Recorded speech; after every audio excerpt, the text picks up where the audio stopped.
Yo, what's going on, guys? It's Mike Reed here, and I got another toy review for yours truly. So today is going to be a bit of a brief toy review.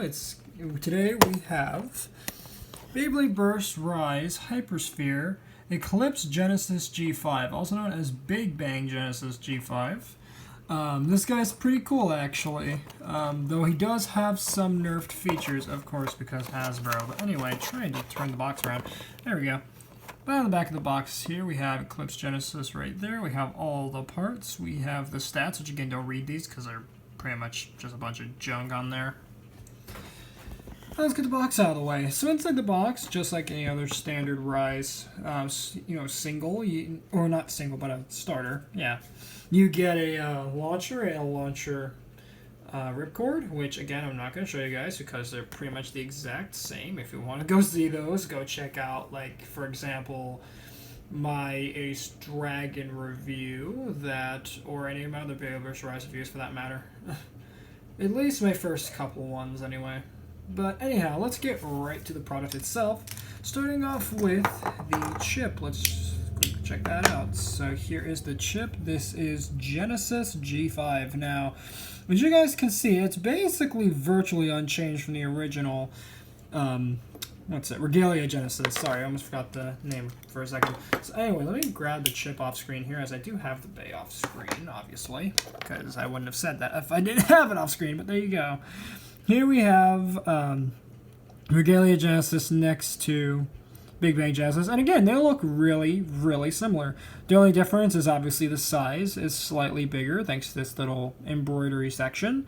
That, and the color is obviously different, with this one being a pearly white, while this one is a much darker, ominous sort of poison purple color on top of the gold and the sharp red for the eyes there, which again, on the actual Japanese product, these eyes would be painted down here, but of course, because it's Hasbro and they're cheap with the paint these days, they only painted the top one. Very, very strange, but there you go. So there you have the chips there. Next, we'll take a look at the layer base, which is Big Bang. Now, this is where I start having some issues. First of which being that, well, on the surface, Big Bang is actually fairly nicely detailed. The only thing they're really missing is they're missing, I believe, some gold on the edges of the sort of blades down here and at the top. And I believe they're missing some decals on these sort of dragon head pieces.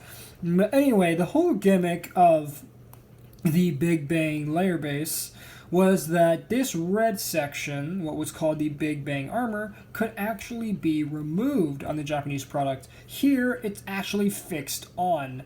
I don't know why they decided not to make it a separate piece, but here we are.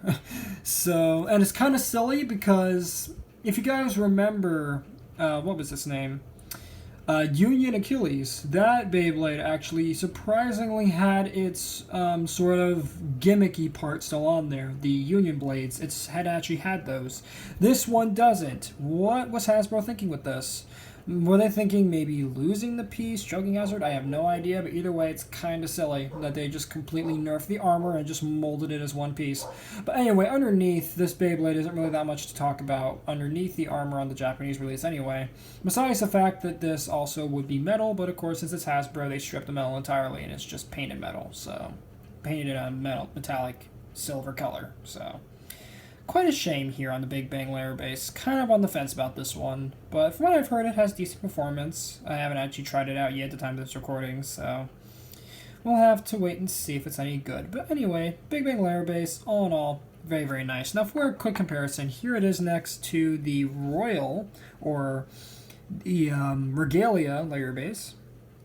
And so that way you guys can see the difference between the two layer bases. So there you go. And then we do a side profile, too, of each of them, because why not? And let's flip them over to the back. There we go. Yeah, and there would be rivets here where the metal actually was, but again, completely stripped on these two because no metal, so it just got painted on. But anyway, next we have the disc, which is nothing really to talk about. It is the swipe disc, which we got with the original Regalia Genesis. So here we have that one there for brief comparison. But yeah, if you want to know my initial thoughts on Swipe, go check out my Royal/Regalia Genesis review, as I do talk about it more there. And it's very odd, this piece. So But again, watch that initial review. I'll link it below so that way you guys can watch it for my initial thoughts. Then lastly, we have Friction. And Friction is quite nice, as we have it in this nice purple, and it's a Hypersphere driver, so very nice to see it here in Hypersphere. My only complaints is, first of all, it somewhat looks inaccurate from the actual Friction driver.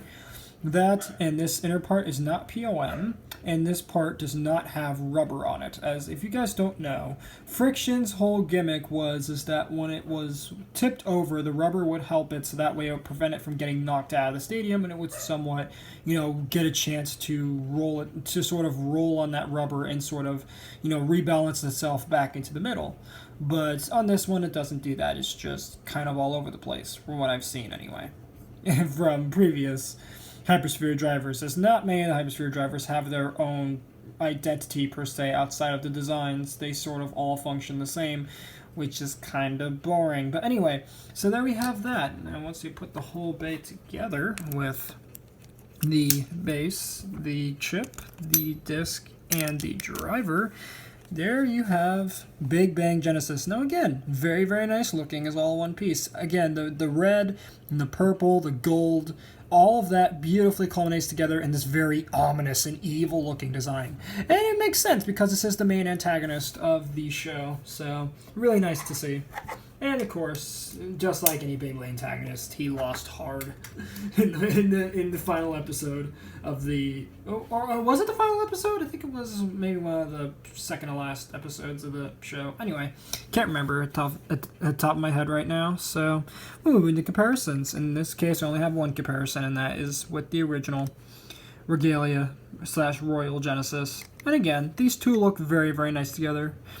And I really like how this one just beautifully upgrades some of the lacking features of the original Regalia Genesis. And something else I forgot to mention is just like the original Regalia / Royal Genesis, these two also have two last strip tricks. One of those being the infinite lock system, as this was part of that. Now, for those who don't remember the infinite lock system, the entire gimmick of it is that when the Beyblade was clicked together, it would not burst easily. Basically, you could twist it and it would go all the way around inside of the layer base, which was a pretty insane gimmick at the time, as, well, it was the first time they ever did it. That and the second feature to this gimmick has also been stripped. So the second gimmick that would work with that is, in order to burst it, they had integrated these two buttons, which would be right here and right here respectively. You get two buttons on this one. And what you would do is that in battle, if it happened to change the center, because the center would change colors, right? Because that was another gimmick they stripped, was the color change. Because on the inside there was a little plastic piece that would change color, indicating if it was, vulnerable or not. And if it happened to land on the vulnerable side and get hit at the buttons either side, it would cause the Beyblade to burst upon getting hit there. Now it just functions like another Beyblade, where it just, if it gets hit enough and if it gets twisted enough, it'll just come apart, which is quite a shame. I'm sad they got rid of that. And let's see, what else is there? I don't think there's anything else to really mention, other than there's one more missing from this trio that I still haven't gotten yet, and that Beyblade happens to be Prime Apocalypse, who sadly, for the American release anyway, or the international release, was only released in, I believe it was the, what stadium set was it called again? I think it was called, like, the Cyclone something. Hold up. I actually have my computer next to me, so I should probably Google that. So, which set did it come in? Give me a second. Normally I would remember this stuff, but then again, I haven't really been into Beyblade for a while now, as I just got a hold of this. But anyhow, what set does it come in? The Vortex Climb Battle Set. Yes, I still don't have that yet at the time of this recording, so definitely stay tuned, as when I get that, I will definitely review the stadium, as the stadium is pretty interesting. That, and of course, Prime Apocalypse, and we get Golden Judgment Dragon in it, so definitely stay tuned for that review. If I ever get around to it anyway, as I've been noticing that this set is slowly becoming harder and harder to find.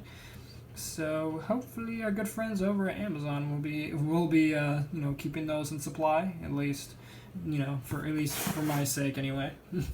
But anyhow, guys, that is going to be enough of my rambling, and that's going to be it for today's review. So that was the review of Beyblade Burst Rise. What's it? Eclipse / Big Bang Genesis G5. I hope you guys enjoyed this review. If you did, please make sure to drop a like on this video, subscribe if you're new, and ring that notification bell so that way you get notified for all my uploads. Later, Read Squad, and have a good one.